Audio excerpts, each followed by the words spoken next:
Hello बच्चों, welcome back to Kashish classes. और आज हम पढ़ने वाले हैं राम लक्ष्मण परशुराम संवाद। ये कहानी है जब श्री राम सीता जी के स्वयंवर में जाते हैं। स्वयंवर की शर्त थी कि जो भी महापुरुष भगवान शिव के धनुष में प्रत्यंजा मतलब धनुष के धागे को बांध पाया, सीता जी उसे ही अपने पति के रूप में स्वीकार करेगी। अब एक एक करके सारे राजा महाराजा कोशिश करते हैं, लेकिन धनुष में प्रत्यंजा चढ़ाना तो दूर की बात, कोई भगवान शिव के धनुष को हिला भी नहीं पाता। आखिरकार श्री राम की बारी आती है और वो जैसे ही धनुष में प्रत्यंजा चढ़ाते हैं, धनुष टूट जाता है। धनुष टूटते ही हाहाकार मच उठता है, आसमान में बादल गरजने लगते हैं और तो और समुद्र में सुनामियां आ जाती है। ये देख भगवान शिव के परम भक्त परशुराम जी सब समझ जाते हैं और वो सभा में आकर कहते हैं, कौन है वो जिसने शिव के धनुष को तोड़ने का दुस्साहस किया।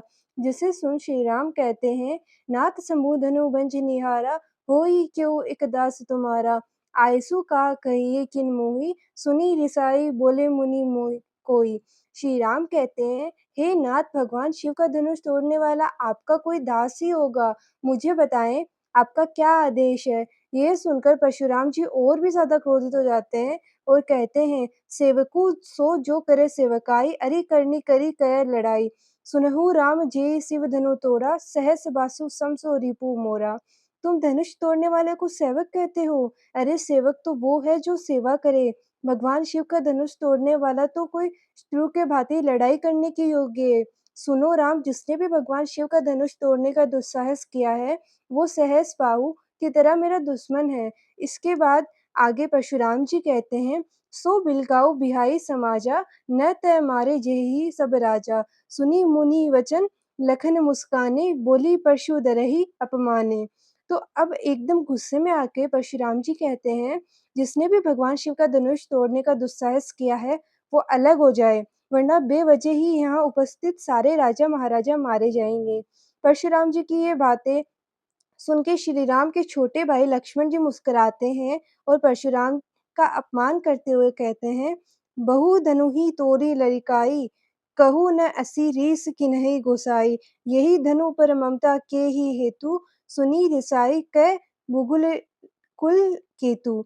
लक्ष्मण जी कहते हैं, मुनिवर, हमने बचपन में तो ऐसे कई सारे धनुष तोड़े हैं, आपने तब तो कभी इतना गुस्सा नहीं किया, फिर इस धनुष से आपको इतनी ममता क्यों है? लक्ष्मण जी की ये बात सुनकर परशुराम जी क्रोध से कहते हैं, रे नरप बालक काल बस बोलत, ते ही ना संभार धनोई सम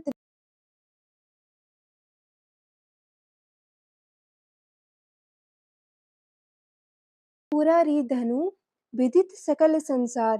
परशुराम जी लक्ष्मण जी को कहते हैं, अरे बालक, तुम्हारे सामने स्वयं काल खड़ा है, थोड़ा संभल के बोलो। सारे संसार को पता है ये धनुष कोई आम धनुष नहीं है, स्वयं भगवान शिव का शंकर का धनुष है।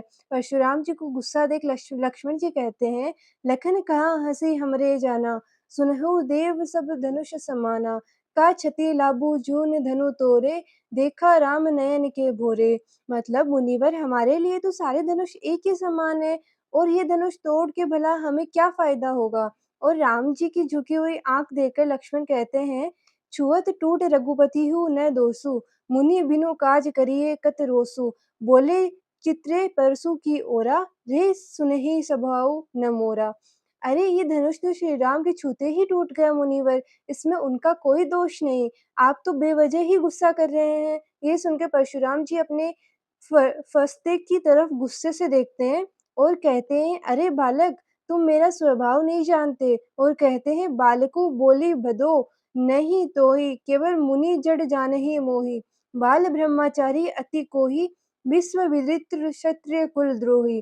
परशुराम जी कहते हैं, जाओ, मैं तुम्हें बालक समझकर नहीं मारता, तुमने क्या मुझे कोई आम ऋषि मुनि समझ रखा है? अरे मैं तो बचपन से ब्रह्मचारी जीवन का पालन करने वाला बहुत ही क्रोधी व्यक्ति हूँ और दुनिया में क्षत्रिय कुल के शत्रु के नाम से जाना जाता हूँ। इसके बाद परशुराम जी अपनी तारीफ में एक दो लाइन और कहते हैं, भुजबल भूमि भूप बिनु किन्है, विपुल भार मही देव दीन्है। सहस बाहु भुज छेद निहारा, परसु बिलोको महीप कुमारा। परशुराम जी कहते हैं, बालक, तुम्हें ज्ञान नहीं है, न जाने कितनी बार मैंने अपनी भुजाओं के बल पर पृथ्वी के सारे राजाओं का वध कर उसे ब्राह्मणों को दान कर चुका हूँ। ध्यान से मेरे फस्ते को देखो, इन्हीं से मैंने सहस बाहु कि दोनों भुजाओं को काटकर शरीर से अलग कर दी थी। अपनी तारीफों का पुल बाँटने के बाद परशुराम जी लक्ष्मण जी को धमकी देते हुए कहते हैं, मातु पिता ही जनी सोच बस करसी, महिष किशोर, गर्भ न है के अर्भक दलन परसु मोर अति घोर। अरे! ओ राजा के बालक, अपने माता-पिता के बारे में सोचो, मेरा फुस्ता बड़ा भयानक है, गुस्सा आ गया ना तो पेट में पल रहे बच्चे का भी नाश कर देता है। परशुराम जी ये क्रूरता से भरी बातें सुनकर लक्ष्मण जी हँसते हुए कहते हैं, बिहसि लखनऊ बोले मृदुवाणी, अहो मुनि सो महाबट मानी, पुनि पुनि मोहि देखाव कुठारो, चहत उड़ावन फुकी पहाड़ों। मुनिवर लगता है आप खुद को बड़ा भारी योद्धा समझते हैं और ये बार-बार मुझे अपनी ये कुल्हाड़ी क्या दिखा रहे हैं? आप बातें तो ऐसी करते हैं जैसे फूँक से पहाड़ उड़ा दो। और परशुराम जी की धमकी का जवाब देते हुए लक्ष्मण जी कहते हैं, इहो कुम्हड़ बतिया कोहू नाहि, जे तर्जनी देखी मरी जाहि, देखी कुठारो सरासन बाना, मैं कछु कहा सहित अभिमाना। अरे मुनिवर, यहाँ कोई छुई-मुई थोड़ी है, जो आपकी उँगली देखकर ही मर जाए। और आप ये जो बार-बार अपने कुठार और धनुष बाण दिखा रहे हो, मैं इनसे डरता नहीं हूँ। मैं इन्हें देखकर ही पूरे अभिमान के साथ आपसे बात कर रहा हूँ। जिसके बाद लक्ष्मण जी परशुराम जी के आगे कहते हैं, भृगु सूत सुनोजी जनेऊ बिलोकी, जो कछु कहऊ सहु रीस रोकी, सुर महेश्वर हरिजन अरु गाई, हमरे कुल इन्ह पर न सुराई। मुनिवर, आप जनेऊ धारण किए हुए वृग्ध कुल वंश के साधु हैं, इसीलिए आपने जो भी कहा है मैं उसे सह लेता हूँ। हमारे कुल में देवता, ब्राह्मण, भगवान की भक्ति और गौ माता के ऊपर अपनी वीरता दिखाई नहीं जाती। जिसके बाद लक्ष्मण जी परशुराम जी को आगे कहते हैं, बंदे पापू अप्रीति हारे, मार तहु पा परिये तुम्हारे, कोटि कुलिस सम वचनो तुम्हारा, व्यर्थ धरहु धनु बाण। मतलब हम ब्राह्मणों पे अपनी वीरता नहीं दिखाते, क्योंकि इन्हें मारने पर कुठारा पाप लगता है। और जो कि आप ब्राह्मण हैं तो आप पे हमें मार ही ना क्यों दे, तब भी हम आपके पैर पड़ने योग्य हैं। वैसे आपकी बातें हथियार के किसी वार से कम थोड़ी है।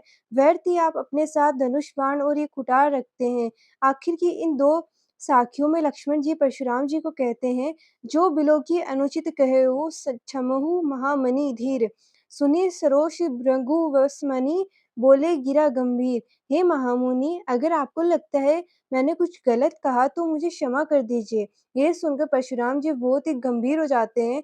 तो बस यहीं पे ये खत्म होता है हमारा प्यारा सा चैप्टर। मिलते हैं अगली वीडियो में। और अगर आप इस चैनल पे नए हैं तो don't forget to subscribe, like and share it to your friends. Thanks for being with us. Keep loving, keep supporting. Thank you.